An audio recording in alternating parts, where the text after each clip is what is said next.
Halo semuanya, pada kesempatan video kali ini kita akan membahas terkait dengan CSMS atau Kontraktor Safety Management System. Jadi ini adalah salah satu elemen yang penting bagi kita untuk bisa mengendalikan aktivitas kontraktor di tempat kita bekerja sehingga mereka bisa bekerja dengan aman. Kenapa ini kita lakukan? Apa yang melatar belakangi ini semua? Tentu saja karena kontraktor ini rawan terhadap kecelakaan. Gitu ya, karena tenaga kerjanya itu sementara dan kadang-kadang juga melibatkan tenaga kerja yang pendidikannya tidak sebaik kita gitu ya, atau mungkin datang dari kalangan-kalangan yang level pendidikannya lebih rendah. Kemudian karena kontraktor beberapa kali bisa jadi rasa kepemilikannya agak kurang sehingga tingkat disiplin terhadap aktivitas pekerjaannya juga agak kurang. Kemudian berikutnya adalah pemahaman terkait dengan K3 yang masih rendah. Jadi kalau misalnya kita di perusahaan, kita sudah punya program-program pelatihan K3 yang baik. Nah, kontraktor kadang-kadang juga belum semuanya memiliki pemahaman terkait dengan K3 yang juga baik. Berikutnya adalah masalah keterlibatan dalam pelaksanaan pekerjaan. Ya, meskipun dengan risiko-risiko yang tadi, dengan bahaya-bahaya yang ada tadi, mereka tetap terlibat langsung dengan pekerjaannya. Sehingga kita harus mengendalikan hal-hal tersebut sehingga mereka tetap bisa bekerja dengan aman. Berikutnya juga kecelakaan yang menimpa kontraktor ini masih tinggi, teman-teman semua. Jadi ada beberapa case di beberapa perusahaan, biasanya yang terkena kecelakaan kerja itu kontraktor, ya. Namun si pengusahanya atau perusahaannya dalam keadaan yang lebih baik. Ya, itulah kenapa kita juga harus bisa aware terkait dengan kontraktor ini. Kemudian juga berikutnya adalah kelalaian yang kontraktor lakukan itu bisa menimbulkan bahaya bagi operasi. Jadi timbal balik nih teman-teman semua. Jadi kalau misalnya dari pihak perusahaan juga terdampak dari aktivitas kontraktor, kontraktor itu sendiri pun juga akan terdampak dari aktivitas perusahaan itu sendiri. Sehingga kalau misalnya nanti ada bahaya dari kontraktor, maka atau kecelakaan kerja dampaknya akan mempengaruhi kinerja K3 dari tempat kita bekerja. Seperti itu. Kemudian juga kegiatan kontraktor ini penting sekali ya, agar kita harus kelola dengan baik, dan di sini kita akan bahas dalam Kontraktor Safety Management System. Jadi apa itu CSMS? Dia adalah bagian ya yang bertujuan untuk mengelola kontraktor yang bekerja di lingkungan perusahaan. Jadi sistem ini adalah sistem yang komprehensif. Karena kita bicara sistem, maka di dalam sana ada banyak pihak yang terlibat, ada banyak hal-hal lain juga yang terlibat. Seperti itu. Ya, kita akan mulai dari tahapan perencanaan sampai ke pelaksanaan dan juga evaluasi. Jadi siklusnya tetap PDCA nih teman-teman. Ada planningnya, ada do-nya, ada check-nya, dan juga ada action-nya. Oke, apa manfaat CSMS? Jadi CSMS ini intinya adalah bisa menjadi jembatan SMK3 antara perusahaan dan juga kontraktor.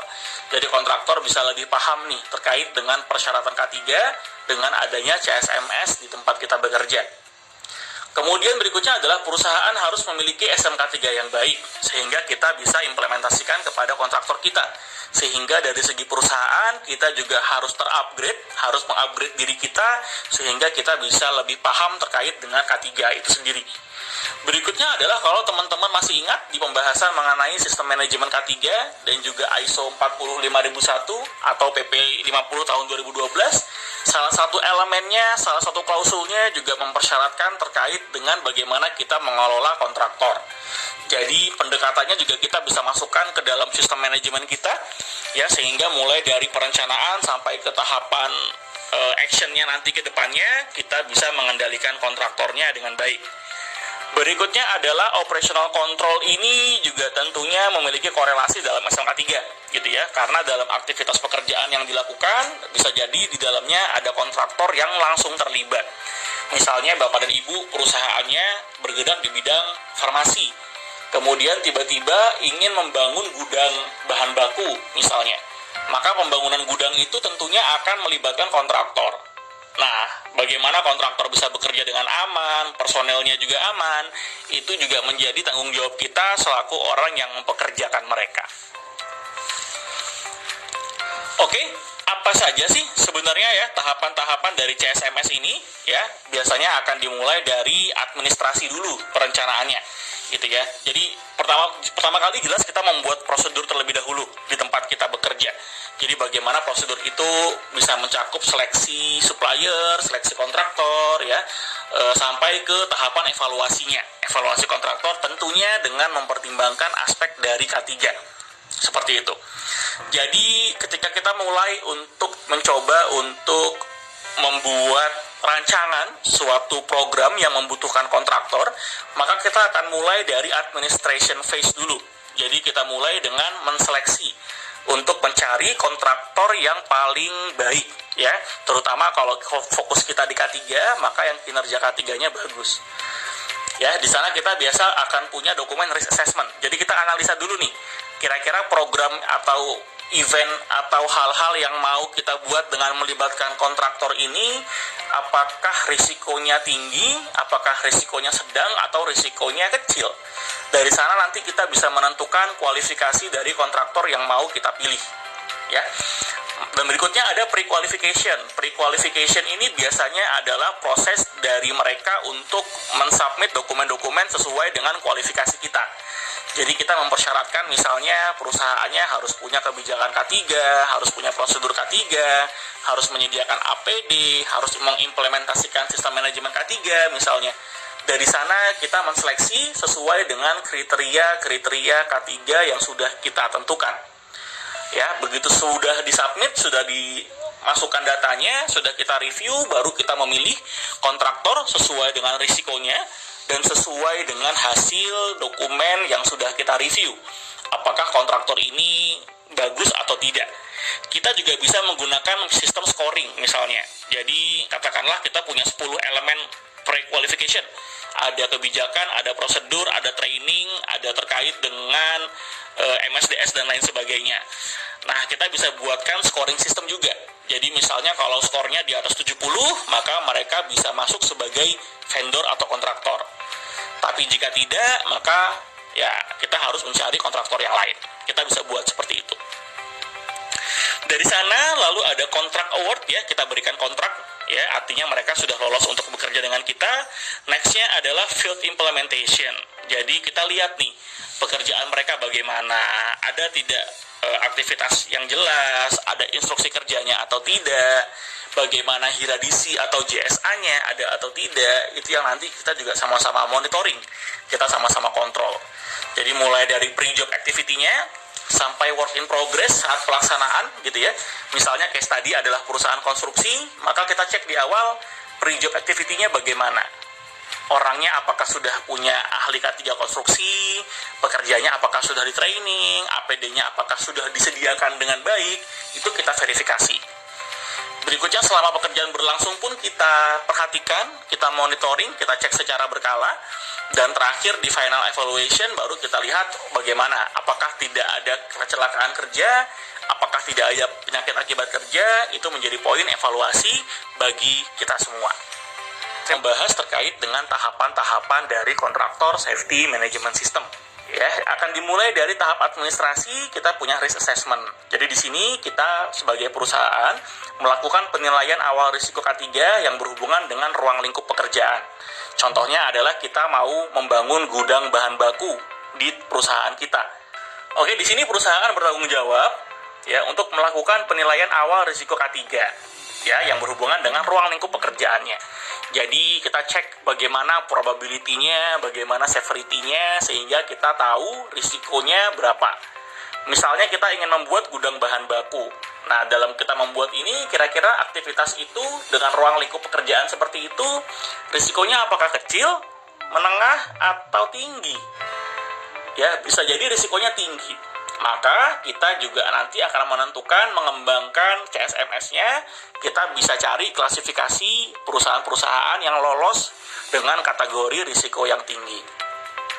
Ya, jadi kita bisa pertimbangkan selain gambaran umumnya adalah probability dan juga severity, beberapa hal yang kita bisa masukkan adalah mulai dari jenisnya, lokasi pekerjaannya, apa yang akan digunakan, gitu ya, exposure bahayanya bagaimana, gitu ya. Kemudian ada nggak simultaneous operation atau kita kenal dengan istilah SIMOPS ya, misalnya aktivitas gudang bahan baku sedang dilakukan ya, pembuatan atau pembangunan gudang bahan baku sedang dilaksanakan, tapi di sekitar sana ada aktivitas gudang yang lain, ada mobil lalu lalang, ada forklift lewat. Nah, ini kan simultaneous operation. Jadi ini yang juga harus kita pertimbangkan. Mungkin kalau bahayanya tinggi sekali, kita bisa stop dulu pekerjaan yang lain, fokus di pembangunan gudang bahan baku. Oke, lamanya pekerjaan juga konsekuensi paling parah dari kecelakaan kerjanya, apakah bisa fatality, apakah mungkin ada kebakaran yang merugikan seluruh perusahaan, dan lain-lain. Termasuk experience dari kontraktor dan juga dampak sosial gitu ya ke masyarakat setempat juga kita pertimbangkan. Misalnya jadi ada truk yang sering lewat, kemudian berdebu gitu ya, kalau kita tinggal di perusahaan atau perusahaan kita beroperasi di tempat yang padat dengan penduduknya. Ini adalah contoh dari matriks penilaian risiko, ya. Tidak ada matriks yang baku sebenarnya. Teman-teman bisa gunakan matriks sesuai dengan yang teman-teman mau, sesuai dengan ruang lingkup pekerjaan dan culture proses bisnis dari tempat perusahaan teman-teman semua bekerja. Tapi kita bisa lihat di sini ada matriks keparahan atau severity dan juga matriks ada kemungkinan atau probability. Ya, intinya adalah kita coba masukkan kategori-kategorinya ya. 1 sampai 5 misalnya, kalau keparahan semakin tinggi maka semakin parah. Kalau probabilitas semakin ke kanan, semakin A, B, C, D, E, semakin E, maka semakin tinggi kemungkinan terjadinya. Nah, nanti kita bisa lihat dari matriks ini sebenarnya risikonya berapa sih? Apakah tidak bisa ditoleransi atau unacceptable atau high risk? Apakah dia mungkin medium misalnya gitu ya, harus kita lakukan penanganan risikonya, atau kita bisa proceed aktivitasnya, tetap kita lanjutkan dengan aman. Oke, masih di tahapan administrasi, ada prakualifikasi berikutnya. Ya, di sini adalah kita menyaring kontraktor-kontraktor yang potensial sesuai dengan pengalamannya, kemampuannya, rekomendasi dari perusahaan yang bergerak di bidang sejenis dan lain sebagainya. Ya, di sini kita bisa mencoba untuk mengkontak suppliernya atau mereka bisa mengajukan ke kita, gitu ya. Nah, proses kualifikasi ini untuk pekerjaan yang berisiko tinggi, misalnya, gitu ya, maka semuanya harus di-treat yang berbeda tentunya dengan pekerjaan-pekerjaan yang risikonya rendah, gitu ya. Jadi nanti kita bisa combine data-datanya, kita bisa coba untuk klasifikasikan berdasarkan dari ruang lingkup pekerjaannya. Oke, nah biasanya untuk penunjukan atau proses pre-qualification ini kita punya tim nih yang terlibat, gitu ya. Timnya ini bisa jadi ada tim purchasing, ada tim technical, ada tim operation, dan juga ada tim K3. Ya, kalau teman-teman di HSE ya fokusnya di K3-nya saja, atau mungkin lingkungan ada tambahannya. Jadi nanti di tim itu akan menggodok gitu ya, mulai dari persyaratannya apa sampai ke pemilihan nantinya. Siapa kira-kira kontraktor yang memang sudah bisa sesuai gitu ya, sudah bisa sesuai dengan persyaratan tergantung dari kategori risiko perusahaannya atau kategori risiko pekerjaannya. Ya, kalau misalnya nilainya lebih atau nilainya masuk, ya maka kita bisa lanjutkan prosesnya.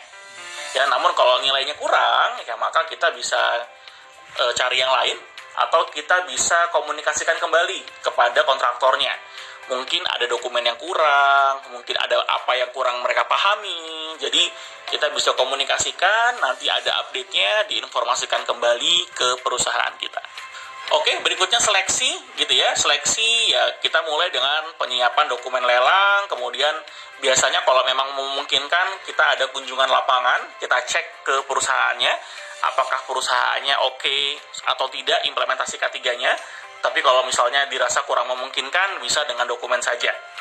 Ya, lalu kita evaluasi ya bagaimana implementasinya dari dokumen, dari studi lapangan tadi, inspeksi ke lapangan.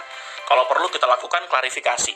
Jadi ada rapat, kita mengundang kontraktornya, lalu saat rapat itu kita bahas poin-poin mengenai pre-qualification, dokumen-dokumen K3-nya kita verifikasi dan kita tanyakan secara langsung saat meeting tersebut. Kalau sudah, baru kita tentukan siapa pemenangnya sesuai dengan klasifikasi bahaya, klasifikasi risiko ruang lingkup pekerjaannya. Oke, Berikutnya kita masuk ke implementasi ya, ada aktivitas pre-job namanya. Jadi sebelum mulai pekerjaan biasanya akan ada proses yang namanya pre-mobilisasi gitu ya. Itu kita lakukan dengan cara kita penandatanganan kontrak gitu ya, atau kick off meeting biasanya. Sebelum kick off meeting itu kita akan memberikan terlebih dahulu checklist form ya, bentuknya bisa form, bisa yang lain juga. Kira-kira apa saja yang mereka harus penuhi. Ya, nanti saat kick off meeting lalu akan kita bahas, kita verifikasi kembali ya. Biasanya nanti akan ada orientation lapangan, field orientation, ada inspeksi, ya, ada briefing dan lain sebagainya. Ya, jadi semuanya dimatangkan terlebih dahulu sampai akhirnya kita oke untuk kita lakukan mobilisasi. Jadi mobilisasi ini dalam bentuk misalnya tadi kontraktornya mau bangun gudang bahan baku. Ya maka mobilisasi adalah saat di mana kontraktor mulai bisa membawa peralatannya, bahan-bahannya, personilnya ke tempat kita bekerja. Ya, artinya saat itu dilakukan, sebelumnya sudah harus clear dulu nih mengenai prosedurnya, hiradisi atau JSA-nya, dan juga persyaratan-persyaratan lain terkait dengan K3. Oke, berikutnya juga kita ada work in progress ya, jadi kita melihat bagaimana kondisi saat sedang dilakukan pekerjaannya. Ya, kita bisa lakukan inspeksi secara langsung, kita bisa melihat kondisi bagaimana kontraktor membangun gudangnya, ya. Kita juga bisa minta mereka untuk ikut dalam program K3 kita, misalnya hazard hunt, ya, mencari bahaya di tempat kerja. Kalau ketemu bahayanya mereka harus stop dan melaporkan bahaya tersebut ke tempat kita. Gitu ya.